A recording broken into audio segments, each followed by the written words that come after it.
Hello, everyone. Lindsay Orton here, coming to you with our third video in our 6 video series, Flexible Dieting Macros 101. And last video, we talked about how to calculate your macros and your weight loss calories. And today, I really want to focus on talking about how you are going to adjust your macros when you're ready to do so, and when that even is.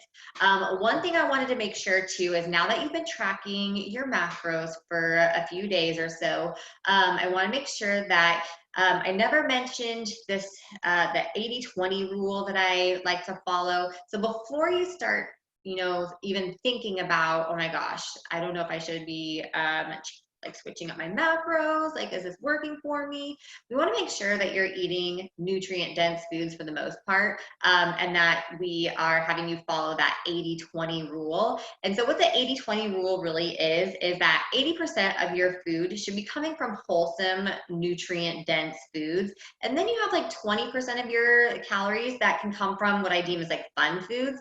So this is kind of where it becomes more flexible and allows you to consume things that maybe you weren't allowed to have on other like diet or nutrition plans. With flexible dieting, you get to choose what food you want to eat to fulfill your numbers.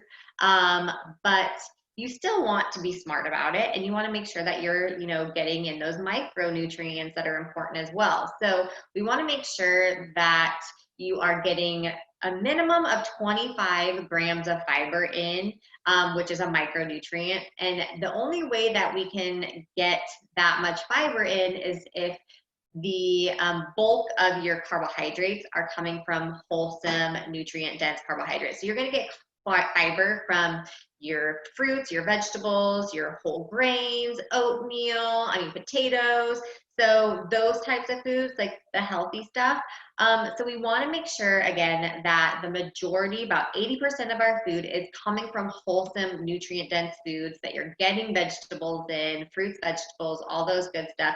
And then you still have a little bit of wiggle room to fit in that fun food, even if it's every single day. Myself, I love chocolate, so I have to have chocolate plugged in every single day. And with this type of plan, you can do that. As long as most of your food is wholesome, nutrient-dense food, you can still have that piece of pizza or that piece of chocolate or that small glass of wine. As long as it still fits your macros, you plug it in, and most of your food is healthy, you can still have a little bit of those fun treats.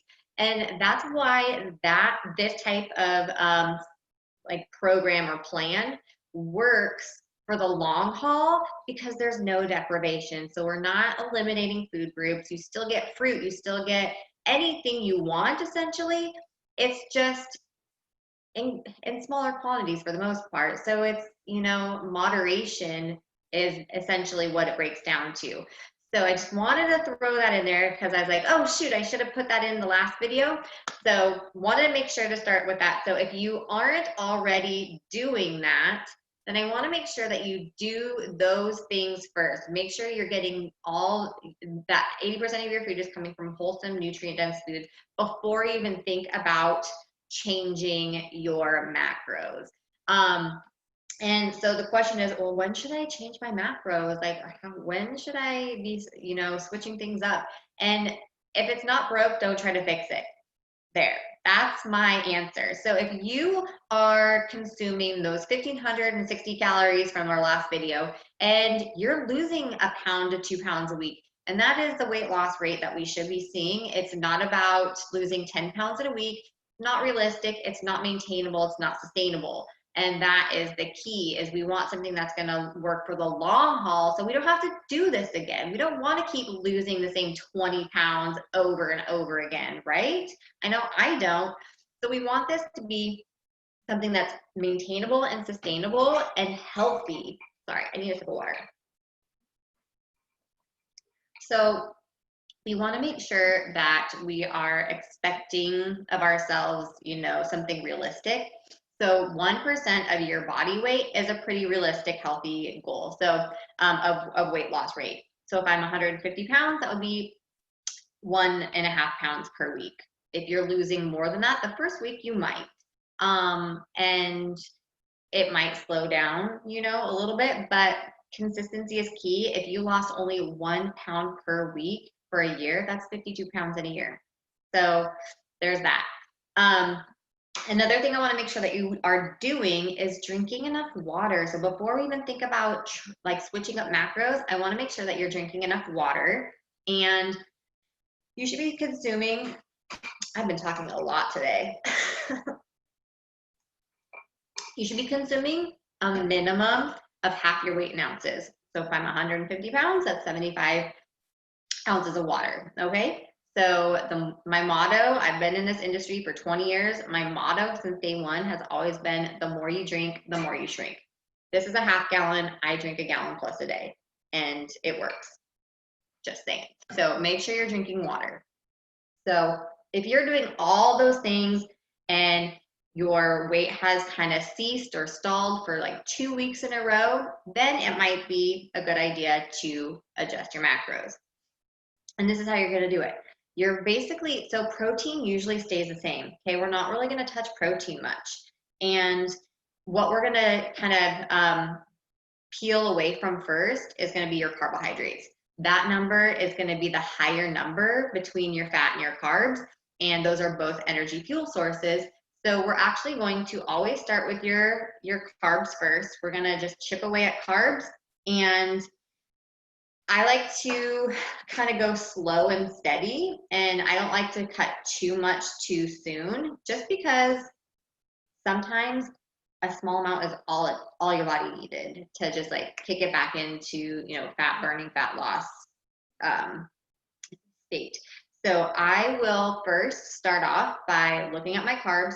I think we were at like 140 something with the example. I can't remember right off the top of my head, but you're just gonna, I dropped like 10 grams and that's it.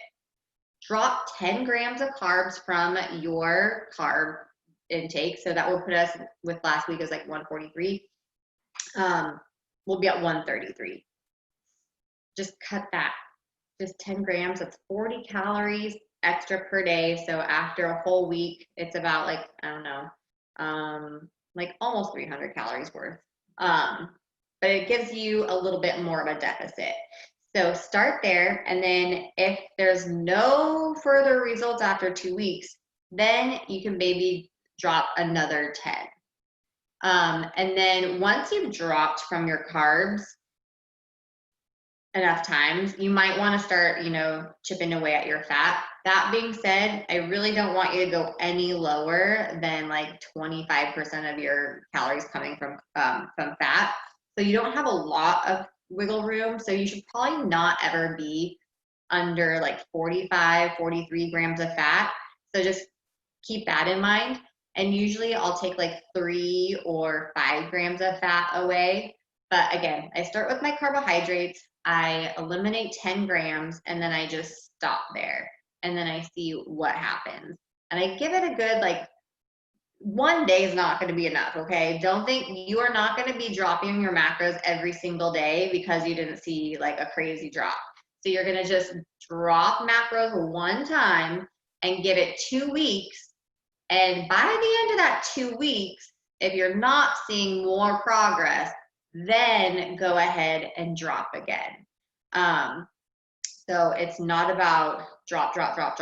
It's just a small amount, and you have to give it time. And you have to be accurately tracking. If you are not within 5 grams of your goals every single day, every once in a while we slip, we just get right back on track the next day. But if you are not consistently within 5 grams of your goal numbers, it's not going to work anyway. So until you can be consistent and truly be honest with yourself and be like, I have been like 100% and I am stalling. It's either drop your carbs by a small amount, not by a crazy amount, increase your exercise, your energy output, or do a combination of both. So in order to increase your caloric deficit, we either need to burn more calories or consume less calories, or in some cases, a combination of both. So if you aren't consistently getting in regular, exercise or activity, maybe start focusing on like 10,000 steps a day. Or if you are already working out, maybe add one extra day in, or a 15 or 20-minute cardio session in per week, just to increase the caloric deficit. It should not be a balls to the wall, like right from the gate scenario. It's more, slowly increasing your deficit, whether it's, calorically or exercise expenditure, or the combination. I don't want you to start from the gate with working out 7 days a week, an hour or 2 hours a day, and then, dieting. So try not to get too crazy, okay? We want this to be a lifestyle in the end, and something that you enjoy. And we'll talk about this in a future episode as well, all the factors that can actually work against you when it comes to fat loss and achieving your goals. So, and that'll be talked about later. But for today, it's kind of simple. The only time you're going to adjust your macros is if you are consistently hitting your values, or being within 5 grams of each of those every single day for a long time. Like a day or two is not a long time, okay? So give it at least 2 weeks. And if you're not seeing results, then adjust it. And then making sure that you are in fact getting 80% of your calories coming from wholesome, good for you foods, and still letting yourself have that 20%, fun food. Making sure you're getting your water in, a minimum of half your weight in ounces a day. More is always better. So I do a gallon a day or more. And so you don't have to do that, but it doesn't hurt if you do. And then if you are stalled and you've plateaued and there's been no movement, or you're somehow gaining, then you'll go in, chip away slowly at those carbs, 10 at a time. Leave the protein where it's at, even though it might feel like a lot. And then give it another 2 weeks and repeat. So I hope that helps. And again, give it time. And word of the day, words, I guess, but like the slogan is time, consistency, and accuracy. So, all right, guys, we will chat again in our next video, where I will talk about this, I'm going to teach you all about refeeds versus cheat meals, what's the difference, and how do we implement them. All right, guys, I hope you have a great day.